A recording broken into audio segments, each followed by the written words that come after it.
Philippians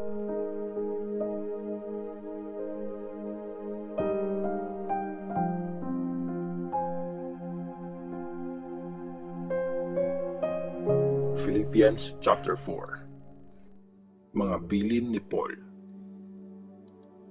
Mga kapatid kong minamahal, miss na miss ko na kayo. Sobrang pinapasaya niyo ako at proud na proud ako sa inyo. Kaya nga, mga minamahal, ganito ang gawin niyo para tumatag ang buhay niyo kasama ang Panginoon.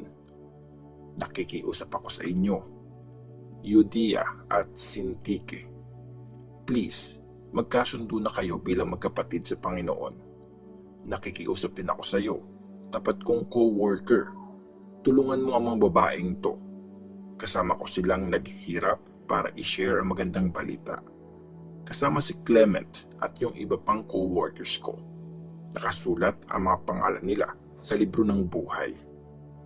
Lagi kayong maging masaya kasama ang Panginoon. Inuulit ko, magsaya kayo. Maging mabait kayo sa lahat. Malapit nang dumating ang Panginoon. Huwag kayong mag-alala tungkol sa kahit ano. Instead, ipag-pray nyo ang lahat ng kailangan nyo at magpasalamat kayo every time na humihingi kayo sa Diyos. At ang kapayapaan ng Diyos na hindi kayang maabot ng isip ng tao, yan ang mag-iingat sa mga iniisip at nararamdaman nyo kasi nakipag-isa kayo kay Christ Jesus. Lastly, mga kapatid, punuin nyo ang isip nyo ng mga bagay na mabuti at dapat purihin, mga bagay na totoo, marangal, tama, malinis, nakakatuwa, at kagalang-galang.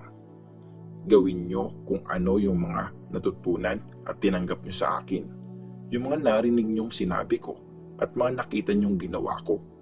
At pag ginawa niyo yun, sasamahan kayo ng Diyos na nagbibigay sa atin ng kapayapaan.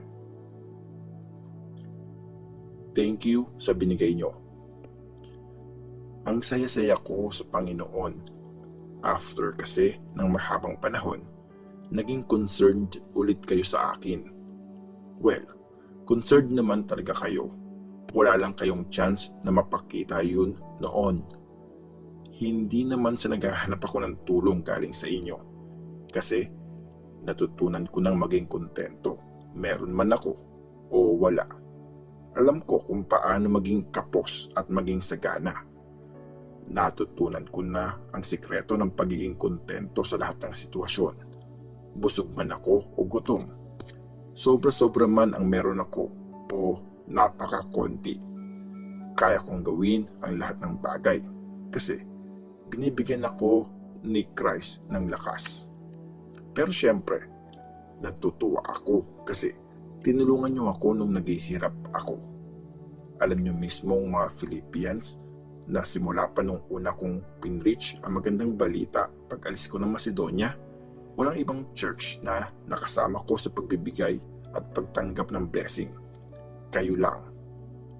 Nung nasa Thessalonica nga ako, ilang beses niyo akong tinulungan. Di naman sa naghahanap ako ng ibibigay niyo sa akin. Gusto ko lang na makitang madagdagan ang blessing niyo dahil sa mga binibigay niyo. Natanggap ko na lahat ng binigay niyo. Sobra pa nga ang mga ito. Andito na lahat ng kailangan ko. Nabigay na sa akin ni Epaphroditus lahat ng pinadala niyo. Para itong mabangong offering sa Diyos. Isang sacrifice na acceptable at nagpapasaya sa Kanya. At ibibigay ng Diyos ang lahat ng kailangan nyo galing sa hindi mauubos na yaman niya sa tulong ni Christ Jesus. Sa Diyos at Tatay natin ang papuri magpakailanman. Amen. Mga huling greetings. Kumusta sa mga pinili ng Diyos na nakipag-isa kay Christ Jesus? Kinukumusta rin kayo ng mga kapatid na kasama ko. Hello daw, sabi ng lahat ng mga pinili ng Diyos na nandito, lalo na yung mga nasa palasyo ng Emperor. Sana maranasan yung lahat ang sobrang kabaitan ng Panginoong si Jesus Christ.